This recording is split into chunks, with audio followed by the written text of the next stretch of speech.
హైదరాబాద్ మహానగరంపై వరుణుడు విరుచుకుపడుతున్నాడు. నిన్న తెల్లవారుజామున వణికించిన వాన కాస్త గ్యాప్ ఇచ్చి సాయంత్రం మళ్లీ కుమ్మేసింది. ఆకాశానికి చిల్లు పడిందా అన్నట్టుగా వర్షం కురిసింది. మరో 5 రోజుల పాటు ఇదే పరిస్థితి ఉంటుందని హైదరాబాద్ వాతావరణ శాఖ తెలిపింది. దీంతో హైదరాబాద్ వాసులు అలర్ట్గా ఉండాలని సూచించింది. అత్యవసరమైతే తప్ప ఎవరూ ఇళ్ల నుంచి బయటకు రావద్దంటూ ప్రకటించింది. ఇదిలా ఉండగా తెలంగాణలో 16 జిల్లాలకు ఎల్లో అలర్ట్ జారీ చేసింది. ఆదిలాబాద్, నిజామాబాద్, జగిత్యాల, యాదాద్రి, మెదక్, హైదరాబాద్, రంగారెడ్డి, వికారాబాద్ జిల్లాలలో భారీ వర్షాలు కురుస్తాయని వాతావరణ శాఖ హెచ్చరించింది.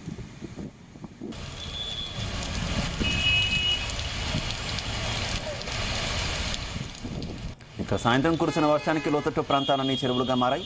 భారీ వర్షానికి నగరవాసులు తీవ్ర ఇబ్బందులు పడ్డారు. రోడ్లపై మోకాలు లోతున నీరు చేరింది. దీంతో పలు వాహనాలు మునిగిపోయాయి. లోతట్టు ప్రాంతాల్లోని ఇళ్లలోకి వాన నీరు చేరింది. రంగంలోకి దిగిన జీహెచ్ఎంసీ, డిఆర్ఎస్ సిబ్బంది సహాయక చర్యలు చేపట్టారు. నగరవాసులకు అధికారులు కీలక హెచ్చరికలు కూడా చేశారు. భారీ వర్షాల నేపథ్యంలో అక్కడక్కడ వర్షపు నీటిని తొలగించేందుకు మ్యాన్ హోల్స్ తెరిచి ఉంటాయని, వాటిని గమనించి రాకపోకలు సాగించాలని సూచించారు.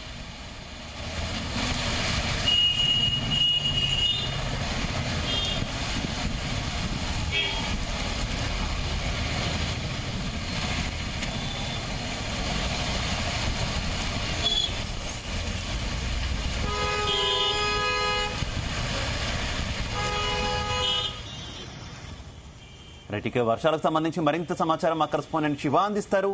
శివ, ఏదైతే వాతావరణ శాఖ చెప్పినట్టుగానే హైదరాబాద్ నగరాన్ని అయితే వరద ముంచెత్తిందని చెప్పుకోవచ్చు. ఈ నగరానికి సంబంధించి రోడ్లన్నీ కూడా పూర్తిగా జలమయం అయిపోయాయని చెప్పేసి మనకు విజువల్స్ లో కూడా చూస్తున్నాము. అయితే నిన్న ఎడతెరపు లేకుండా మొన్న ఉదయం నుంచి కురిసిన వర్షము కొద్దిపాటి నిన్న 10 గంటలు 11 గంటల వరకు కురిసిన అనంతరం మళ్ళీ సాయంత్రం వరకు అయితే ఎడతెరపు కొద్దిగా గ్యాప్ ఇచ్చినట్టుగా ఉంది. మళ్ళీ సాయంత్రం దాదాపుగా 5-6 గంటల ప్రాంతం నుంచి అయితే బాగా నగరాన్ని అయితే తడిసి ముద్ద చేసిందని చెప్పుకోవచ్చు. అయితే నగరంలోని పలు ప్రాంతాలైతే పూర్తిగా జలమయమయ్యాయి. కొన్ని ప్రాంతాల్లో 13 సెంటీమీటర్లు, కొన్ని ప్రాంతాల్లో 12 సెంటీమీటర్ల వర్షం అయితే కురిచినట్లుగా వాతావరణ శాఖ అయితే తెలపడం జరిగింది. అయితే దీంట్లో మెయిన్ గా మలక్పేట్, సంతోష్ నగర్, దబీర్పుర ప్రాంతాలు అయితే పూర్తిగా వరదమయమయ్యాయని చెప్పుకోవచ్చు. అదేవిధంగా పంజాగుట్ట గానీ, అమీర్పేట ఈ ప్రాంతాల్లో, ఖైరతాబాద్ ప్రాంతాల్లో కూడా బాగా వర్షం కురిసినట్లుగా తెలుస్తుంది. అయితే ఈ కొన్ని ప్రాంతాలు అయితే లోతట్టు ప్రాంతాలు అయితే ఉన్నాయో అక్కడ వరద నీరు బాగా చేరడంతో ప్రజలు తీవ్ర ఇబ్బందులు ఎదుర్కొన్నట్లుగా తెలుస్తుంది. అయితే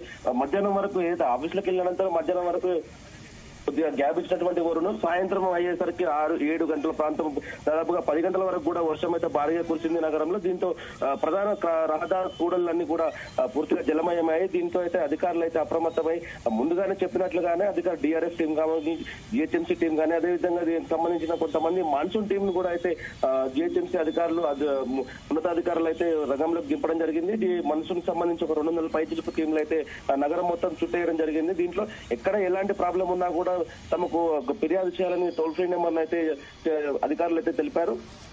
ఈ టోల్ ఫ్రీ నెంబర్ కి అయితే ఫిర్యాదులు వెల్లువెత్తాయని చెప్పేసి చెప్పుకోవచ్చు. అయితే చాలా రైట్ శివ, మీరు ఒక్కసారి లైన్ లోనే వేచి ఉండండి. మరోసారి మీ దగ్గరకు వస్తాను. మనతో పాటు ప్రస్తుతం తెలంగాణ వాతావరణ శాఖ డైరెక్టర్ నాగరత్నం గారు అందుబాటులోకి వచ్చారు. నమస్తే నాగరత్నం గారు.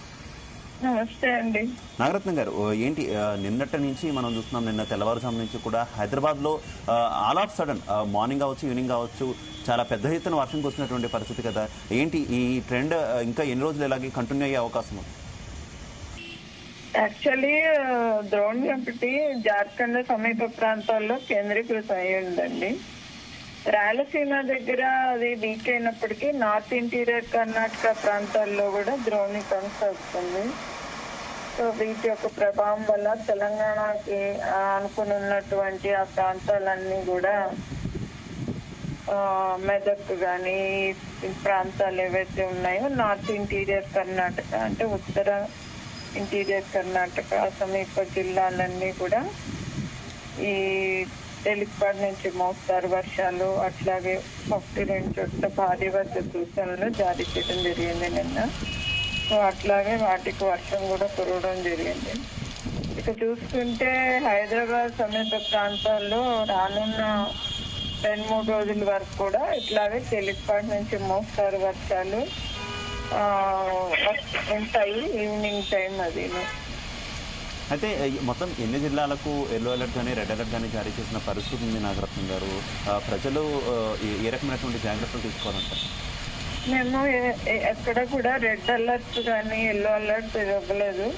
Yellow alert only for city region moderate rainfall ఉంటే ఎల్లో అలర్ట్ ఇస్తాము.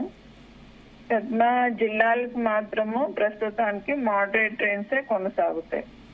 అలాగే నాగరత్న గారు, సాధారణంగా ద్రోణి ప్రభావంతో వర్షాలు పడుతూ ఉండేవి, కానీ ఇంత ఉధృత స్థాయిలో ఏకంగా ఆకాశానికి చిల్లు పడిందన్న స్థాయిలో హైదరాబాద్ నగరంలో వర్షం కురుస్తున్నటువంటి పరిస్థితి కదా, ఏంటి కారణం ఏమనుకోవాలి?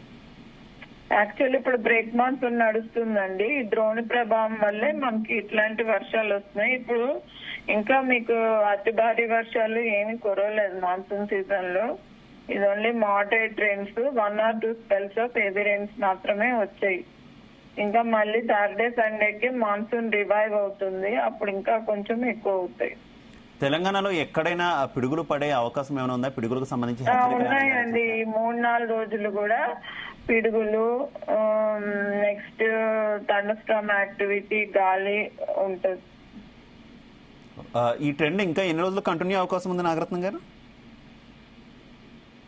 ఈ థండర్స్టార్మ్ యాక్టివిటీ ఇంకా 4-5 days కంటిన్యూ అవుతుంది. రెయిన్ఫాల్ అయితే ఇంకా యాక్టివ్ అవుతుంది మాన్సూన్ ఇప్పుడు ఈ వీకెండ్ కి. ఓకే థ్యాంక్ యూ నాగరత్నం గారు, థ్యాంక్ యూ సో మచ్.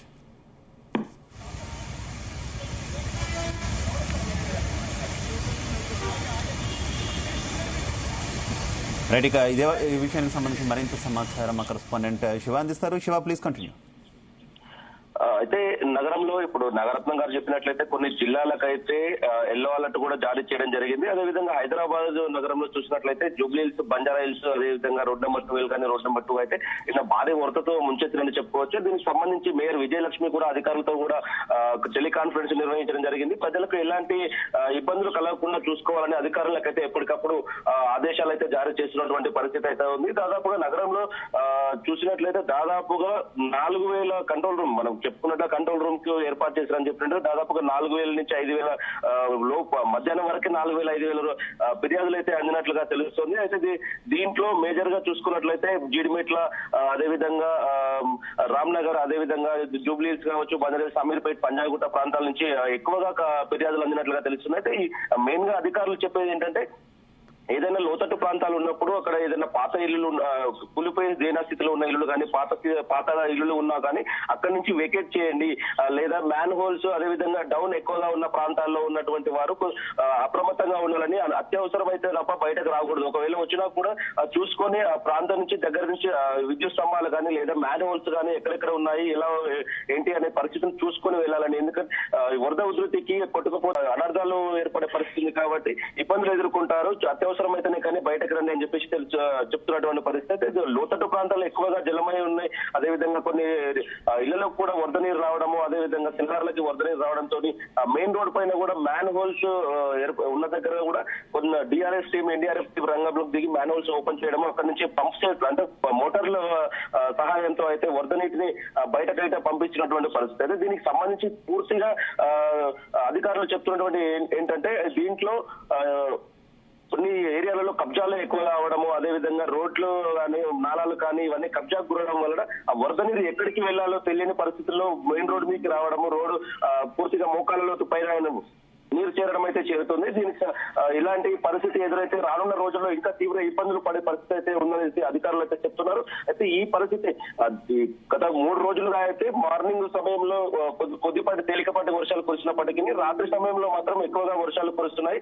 రాత్రి సమయంలో కూడా బయటకి వెళ్లే వాళ్ళు ఏమైనా ఉద్యోగరీత్యా కానీ ఏదైనా అత్యవసర పరిస్థితులు ఉన్నప్పుడు మాత్రమే వెకెట్ చూసుకుని ఉన్న పరిస్థితుల ఆధారంగా బయటకు వెళ్లాలని, అత్యవసరం అయితే మాత్రమే వెళ్లాలని అయితే అధికారులు చెప్తున్నటువంటి పరిస్థితి. అయితే రానున్న 2-3 రోజులు కూడా ఇదే పరిస్థితి నెలకొని ఉందని చెప్పేసి వాతావరణ శాఖ అధికారులు అయితే తెలుపుతున్నటువంటి పరిస్థితి. Shiva, okay thank you Shiva.